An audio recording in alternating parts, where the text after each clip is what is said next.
You're listening to the VBMA podcast.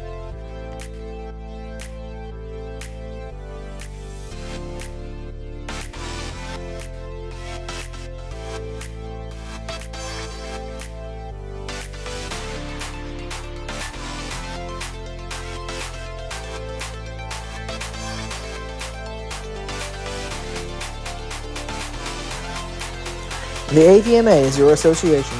Whether you're looking for professional resources or no-cost insurance options for SAPA members, the AVMA family of AVMA and AVMA Trust have your back.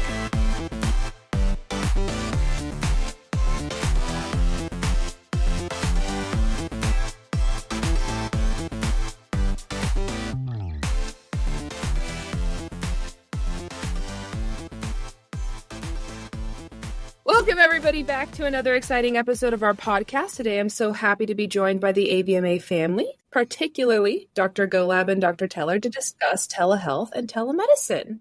As you all know, my name is Jasmine. I'm your 2024 VBMA Marketing Director. And Dr. Teller, why don't you take it away?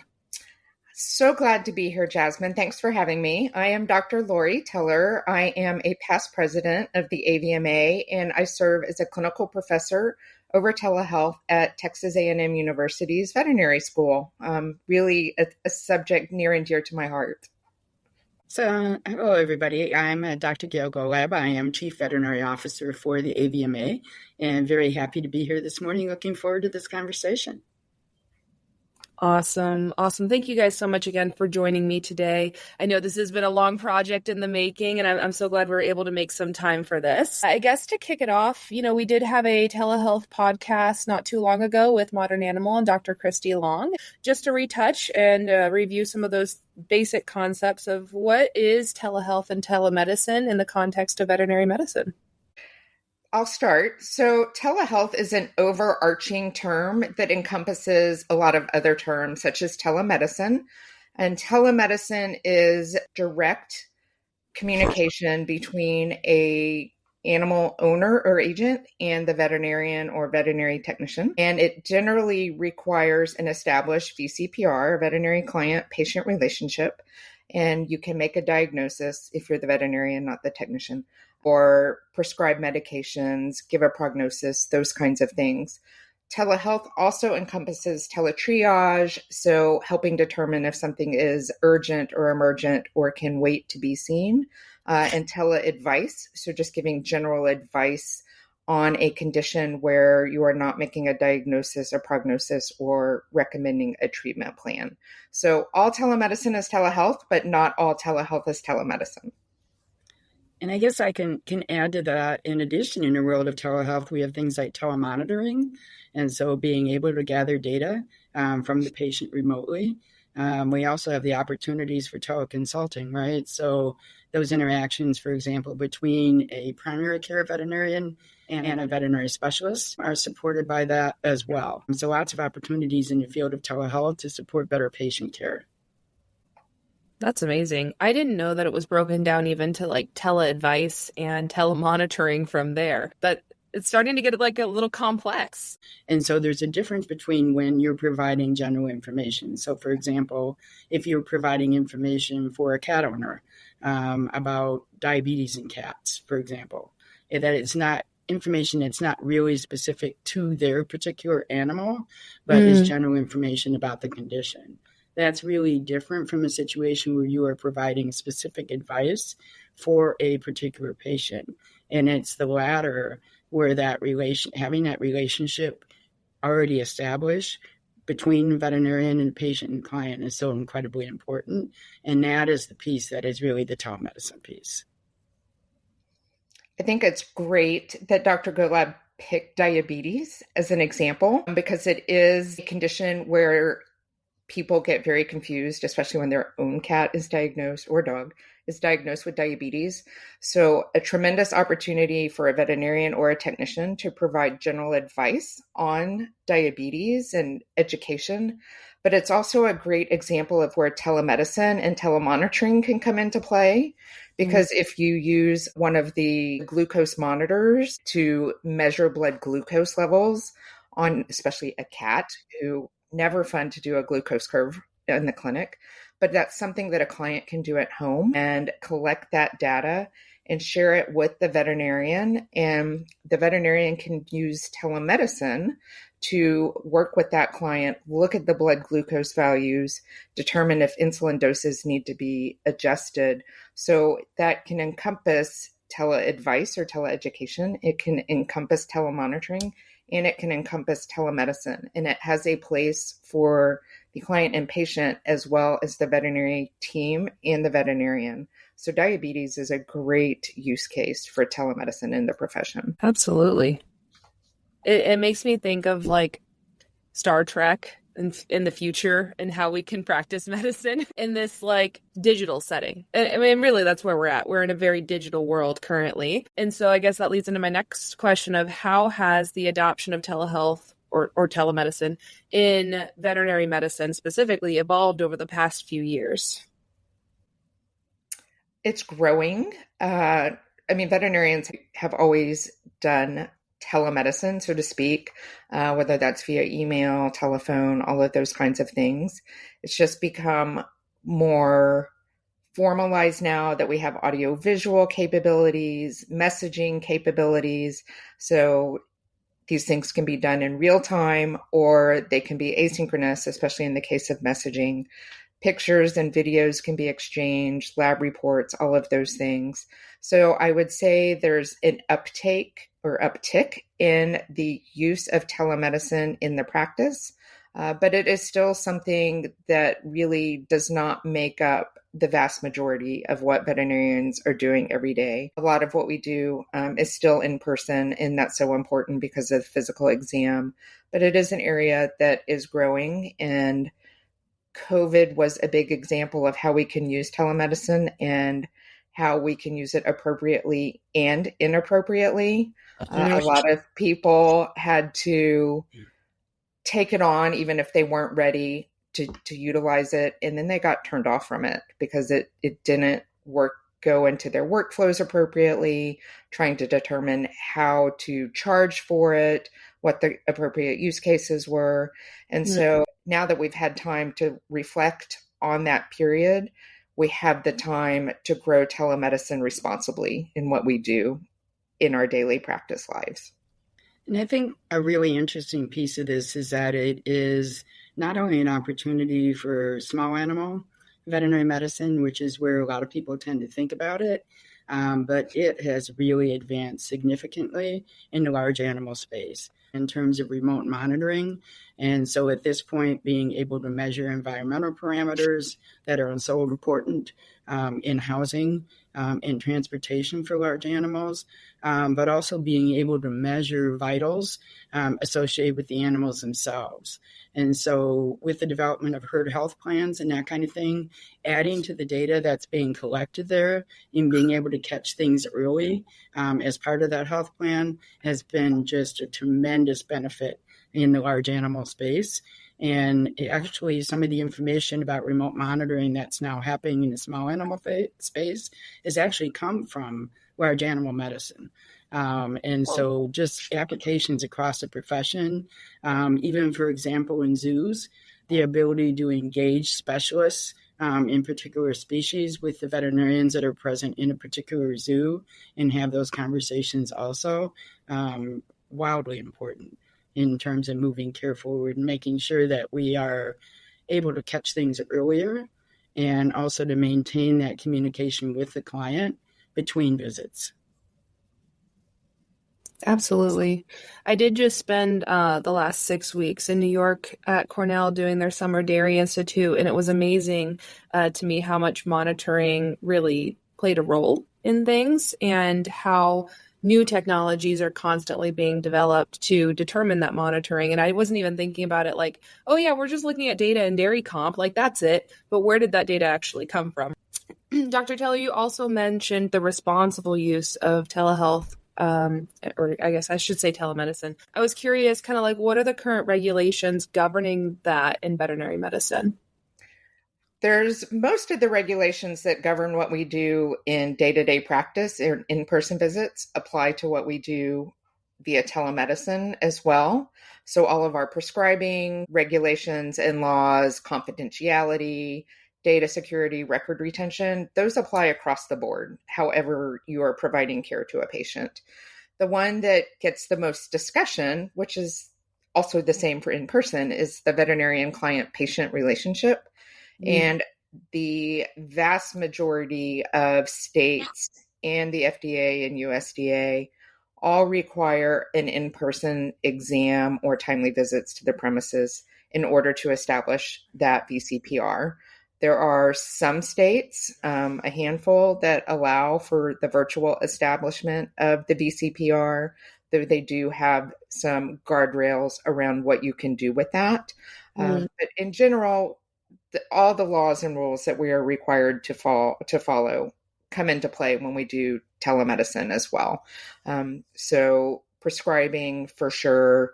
If you're doing that and you've not done your in-person exam in these handful of states, there's limits to what you can prescribe.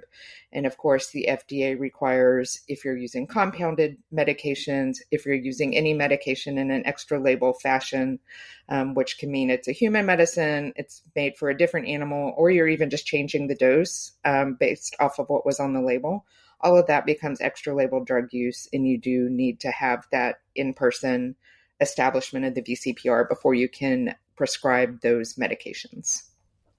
And I think one of the things that sometimes people don't realize too when they're looking at in those states where the VCPR is able to be established electronically is the percentage of drug use that is actually label.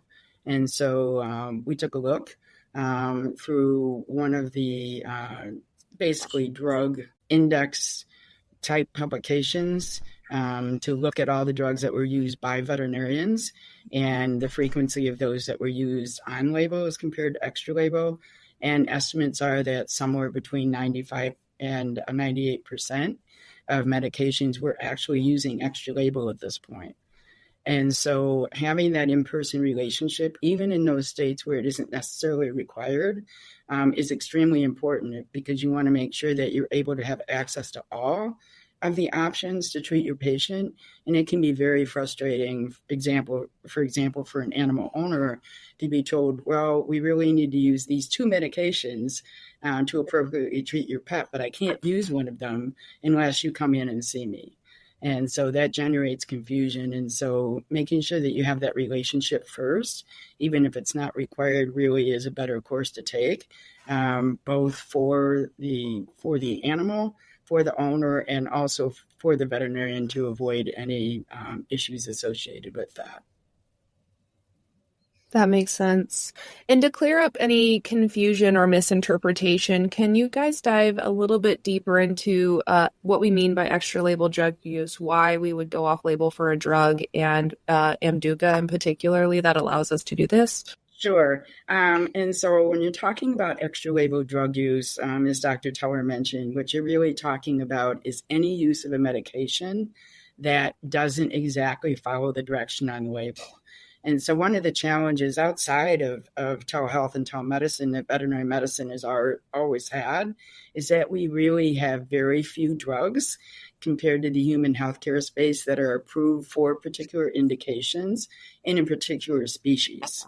And so, for example, if the label of the drug says you can give this antibiotic to a cat for this particular condition for this duration of time and at this dose, and if you change anything about that, if you use it in a different species, if instead of, for example, using for a respiratory infection, you do something with a urinary tract infection, any change like that constitutes extra label drug use.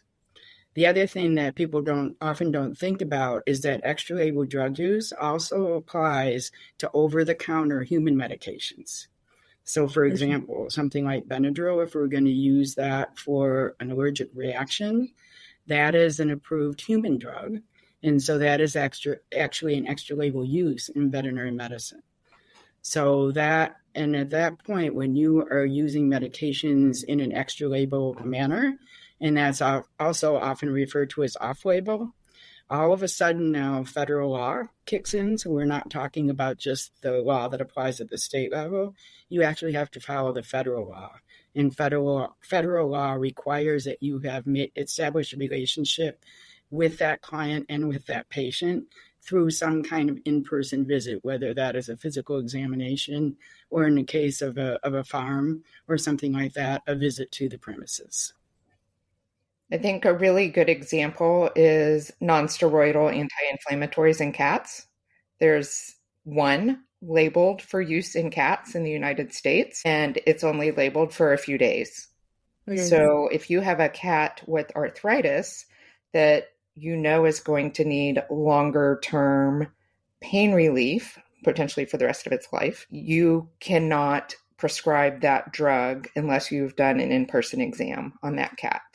And then you may decide to continue with that drug and use it longer term, which is off-label. Or the owner may say, it's really hard for me to give this pill, even as tiny as it is, and I'd rather do a liquid. And they may decide, as a veterinarian, you may recommend using a drug that's not even labeled for use on cats, but that is easier for the owner to administer and is written up in guidelines as appropriate for use in cats for the relief of pain. So that's a really good example. And then, as Gail mentioned, with the farms, you've got to be super careful. I mean, there's so little that you can use off-label in cattle, and you have to start worrying about withdrawal times and all of those things as well. So really important to understand what you can and cannot do if you've not had that in-person exam with the animal or to the premises.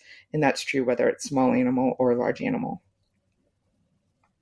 Thank you so much for clarifying that and highlighting that this is something we do every single day in in-person visits, and it's a major limitation to practicing telemedicine. What other challenges do veterinarians face when they implement these services, or should they think about if they're going to implement these services?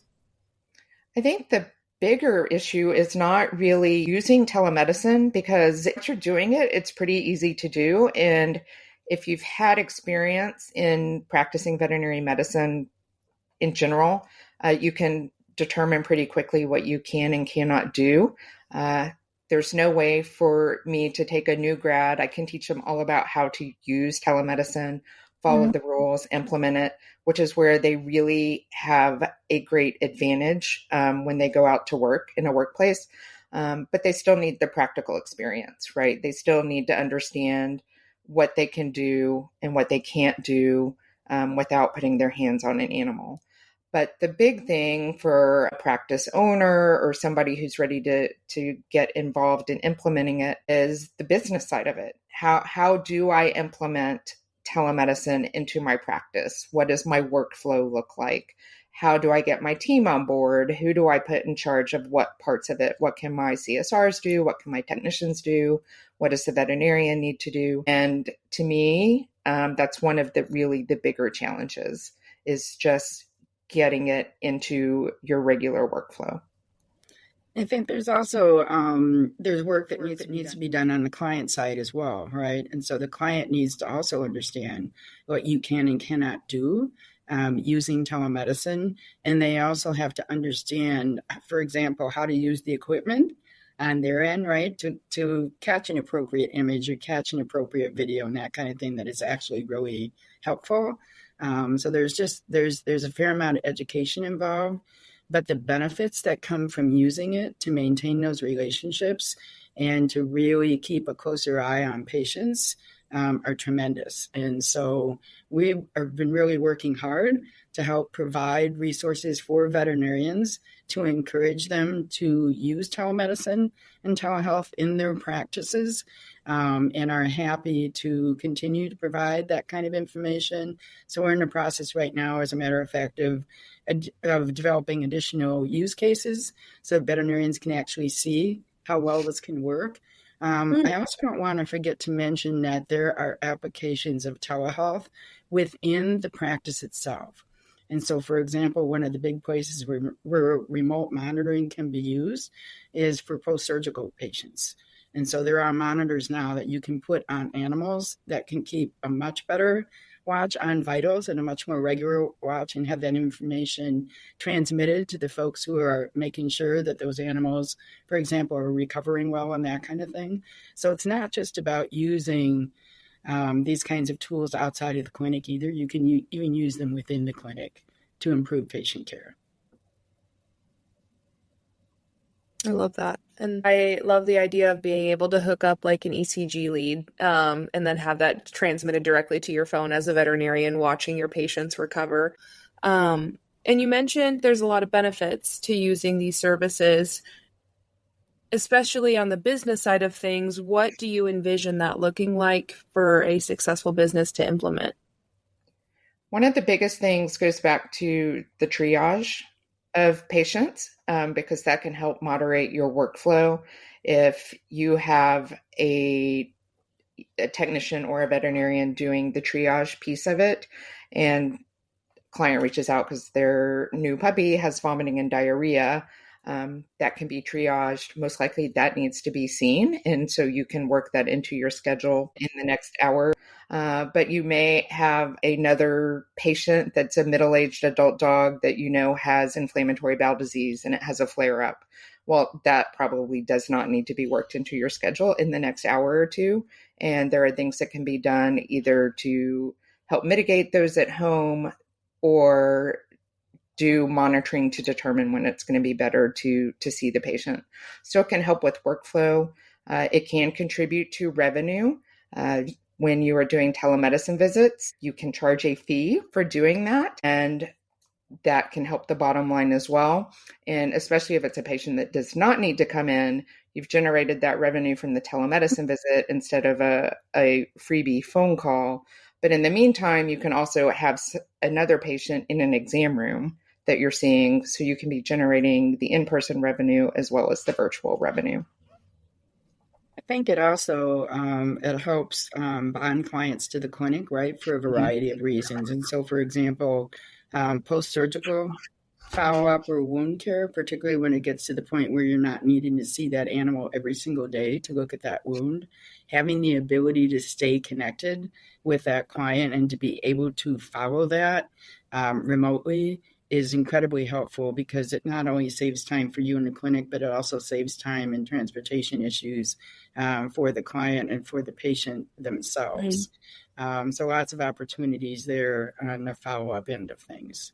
Also opportunities to provide flexibility for folks that are working in the clinic, right? And so, for example, if for whatever reason you have somebody who is not able to be physically present in the clinic, but you have those kinds of follow-up cases where they can reasonably be handled through telemedicine, there's an opportunity for somebody to handle those cases separate from actually physically being present in the clinic. And so flexibility in work arrangements and that kind of thing can be supported through the use of telehealth and telemedicine as well. Absolutely. And I used to be a technician for a long time, and that was something that I know a lot of technicians were looking forward to, and be able to have a opportunity or career growth area, I think was huge and really exciting for a lot of people. It also just helps with that work-life balance and meeting people where they're at. Absolutely. Yeah, exactly. One thing that we didn't mention in terms of the group of things that fall under telehealth is teleeducation. And there's a huge opportunity for veterinary technicians here. So anybody that has been in a companion animal practice knows the number of animals for which sub-Q fluids, particularly cats that are in kidney disease, that need to be administered at home, right? And we all have had the experience where we have explained how to do that to the client in the exam room and demonstrated it. But it can be a little nerve-wracking if you've never done it before. And so oftentimes those clients will get home and they sort of panic, right? And they don't feel comfortable about what they're doing. One of the things that you can do is when you've done those demonstrations, in particular a role for veterinary technicians, you can record those and make those available for your clients. And so not only, food administration, but other things as well, how to pill a cat, etc. Make those available. And so that not only makes your clients more comfortable, but when you make them more comfortable like that, you also continue to bond them to the practice. And that is a great opportunity for veterinary technicians to contribute in a new way as well. And so there's just all kinds of things that you can do with these technologies. And it's just a question of being creative with your practice and figuring out what kinds of things work really well for you. Absolutely.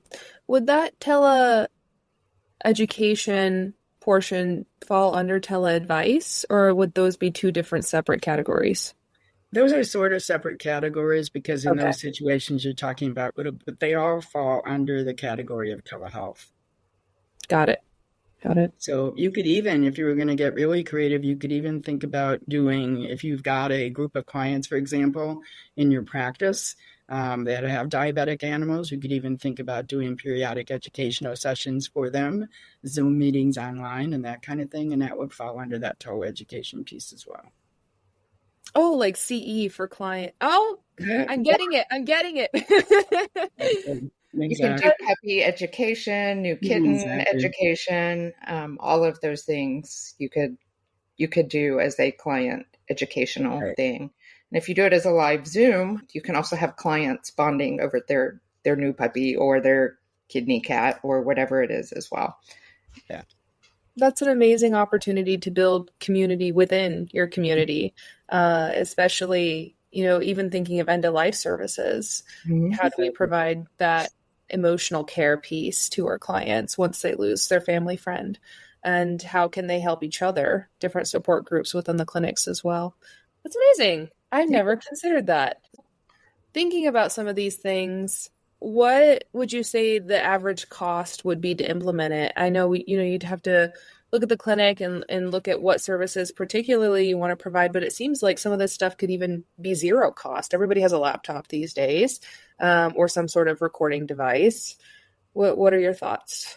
So cost can range, and that really depends on how a clinic wants to implement it. So as you said, almost everybody has some type of device, whether it's a tablet or a computer or even a phone, and most have access to Zoom or those kinds of things, keeping in mind that you still have to respect the laws of confidentiality, data security, all of those things.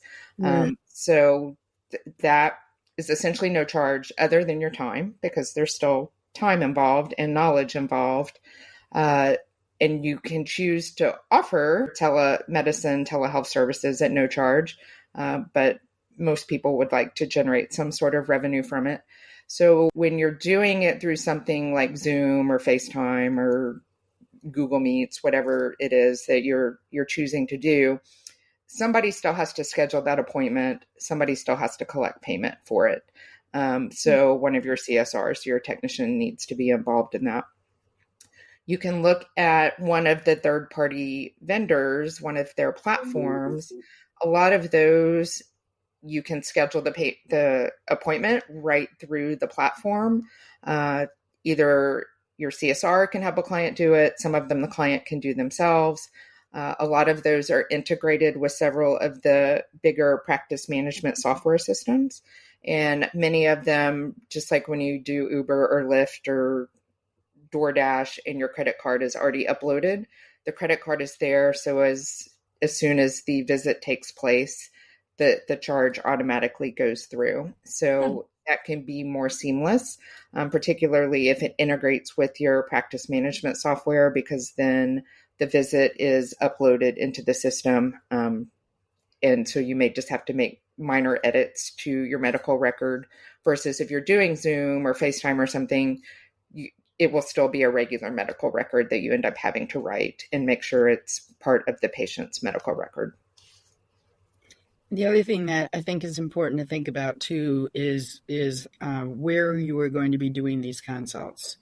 So it's really important when you're doing these that you are in a place that is free of distractions, for example, so that you can really concentrate on that patient and on that client.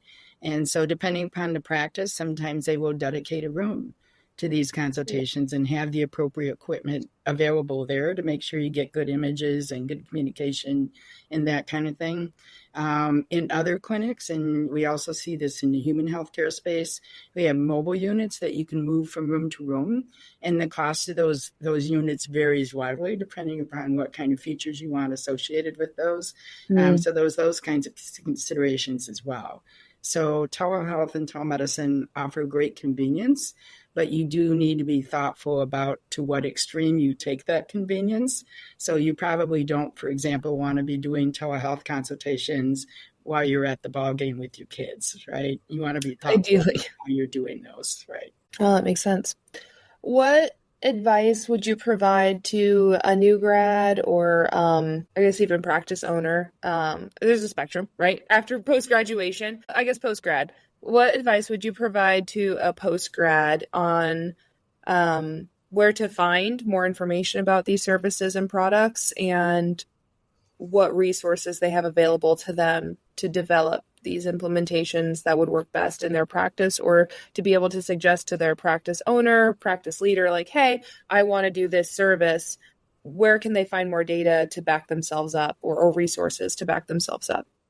Well, of course, at the AVMA Telehealth Resource Center, that has lots of amazing resources that goes over both the legal and business aspects of it. And right now, really working on building out some of the use cases as well, so that anybody who wants to start implementing telemedicine and telehealth in their practice can go check those resources out. AVMA has also worked with AHA to have a joint resource as well and some guidelines too. Amazing. I'm sure that's been a lot of work to put together, especially working with AHA as well. Yeah, there's been worthwhile. Yeah, there's been a great deal of time and effort put into that, and I can't emphasize enough the benefits of using telehealth in veterinary practice. And I think sometimes people get kind of caught up in the legal pieces of it, and the legal pieces of it are really, really important, and they need to understand those, and they need to certainly comply with the requirements. But the opportunities that exist here to improve patient care and also to improve your business are tremendous. And so we really encourage people to take a look at that and see what kinds of things they could do that really work for their practice. And I think it's important to also remember, especially if you're a new or recent grad, bringing this to your employer, to say you want to start it, is start small. There's a lot of stuff you can use telemedicine and teletriage and all of those things for, but you don't have to start them all at once. So pick some of the easier use cases like post-op incision rechecks, some dermatitis cases. Those things can all be done by virtual follow-ups. And then as you get comfortable with it and your team gets comfortable with it, you can gradually expand. So maybe it becomes the diabetic cats or the older dogs with osteoarthritis or weight management cases for anybody. All of those things can be great uses for telemedicine, but you don't have to start them all at once. That makes sense. Start slow, chomp at the bit, and then slowly integrate it from there. What innovations or advancements do you feel most excited about thinking about the future? And, we'll start slow, we'll implement the little things, but then big picture in like 10 years, where could we go with this? Yes, I think the remote monitoring part of this is one place where there are so many opportunities. And so, for example, we're already starting to see not only devices that are developed for veterinary purposes, but also consumer-directed equipment, right? And so everything from those activity monitors for dogs in particular that you can see that are available to consumers, to things like the kitty litter, right? The technologies where they change color and that kind of thing. All of it is intended to support better care for animals, but making sure that the veterinarian is an important part of that discussion is absolutely critical, because the information that you get, for example, from some of the consumer devices, the data handling for some of that just isn't quite as good as what you see on the medical device side. And people really need to understand the differences in the quality of that data. And they also need to make sure sometimes those devices come with interpretive aids and they can be oversimplified, I guess is the way that I would put that. And so sometimes we'll have owners that will come into the clinic with a diagnosis as a result of that. So making sure that consumers understand both the opportunities associated with those products, but also the limitations, and continue to reinforce the importance of having that relationship with the veterinarian to make sure that the information that's being gathered is being used appropriately and for the benefit of the patient. And of course, the other thing that we have to recognize, particularly if we are looking 10 years down the road, is the role that AI will play in telemedicine. There are some platforms and services and even imaging companies and whatever that use AI for some of that. I don't think we're there yet. I definitely think a human needs to be very actively engaged in that process. But over the next 10 years, I think we'll see some improvements in that, which does not negate at all the need for having a veterinarian involved. But I think it's going to change how we are involved in the care of our pets. AI is not going to be able to do a physical exam in the next 10 years, but there are things that it can do. Right now, we see it transcribing notes. And at some point, when we take our notes and our history and put our physical exam results in and things like that, it can help us make sure we're not missing something or help us consider treatment options that we may not have considered.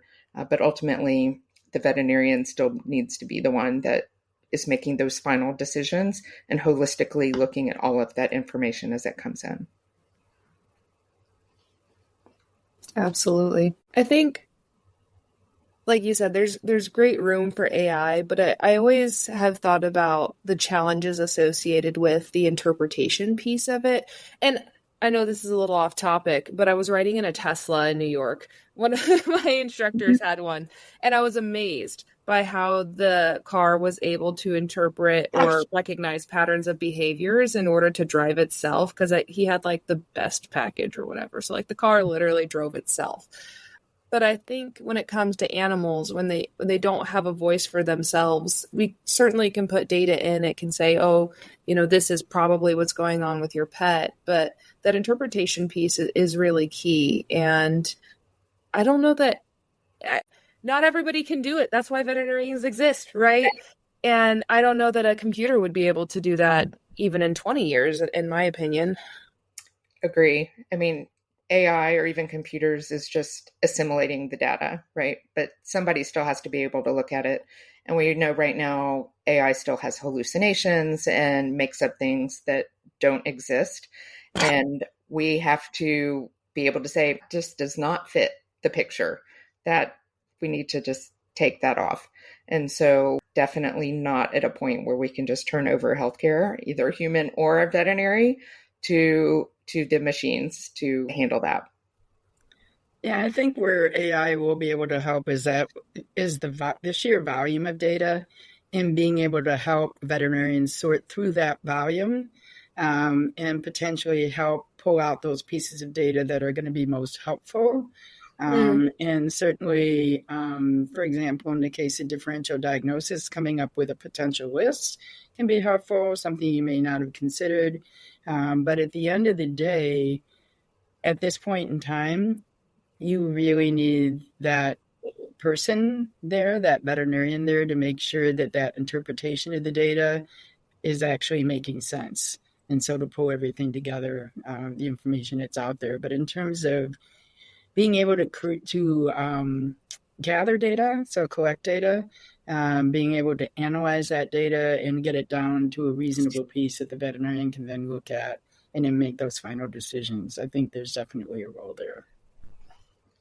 And we read, I think Gail read it too, one of the, on the human side, there was a doctor who had concerns about people just pumping in thousands of pages of medical records into one of the big data AI machines and coming up with a summary on this is what I pulled from all of these medical records and the major issues that the patient had.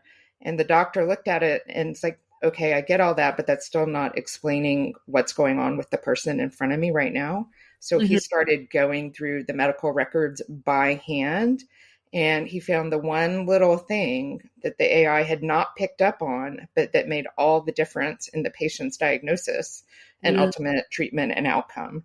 And so we should use AI, but we need to recognize that it's just one tool, the many tools available to us, most especially our brains and our hands and our other senses, and just use it as a piece of what we can do to help provide care to our patients. That was very beautifully put. Thank you so much. So we're coming up on the last few minutes here of our recording today. What other thoughts do you guys have or things that you'd like to share? Use it. If you're not using telemedicine, use it. If you're a student, start getting familiar with it and have an understanding of it, and encourage your employer to use it if your employer is not using it. Look at the resources available to you and dip your toe in the water and grow from there. I could not have said that better myself. I will 100% agree with Dr. Teller's comments there.